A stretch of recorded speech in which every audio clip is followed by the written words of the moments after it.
nos encontramos aquí, ¿no? Con este marco incomparable, como puede ser la bahía y la ciudad de Benidorm, para presentar este nuevo modelo, esta adquisición. Vamos a poder llegar a esos puntos débiles que teníamos en la ciudad, como pudieran ser las zonas rurales, y poder atajar algunos tipos de problemáticas y sobre todo también poder garantizar y aumentar ese nivel de percepción de seguridad que puedan tener nuestros ciudadanos en esas zonas donde a veces esos agentes no podemos estar tan visibles y tener esa presencia tan continua. Como herramienta policial, este aparato tiene la ventaja de la autonomía.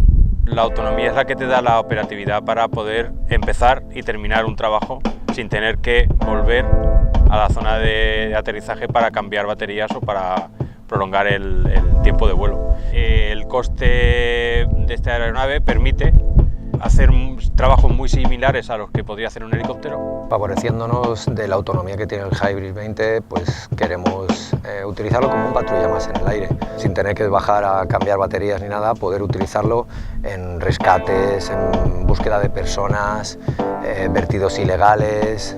Lo que es la aventura de adquisición de este nuevo dron viene acompañado mano a mano de un reglamento para probar y para tener controlado el uso de aeronaves no tripuladas por la policía local, con un único objetivo: garantizar que esos vuelos que vaya a realizar la policía, tanto en materias preventivas como en materia de emergencias, porque sean los seguros, ¿no?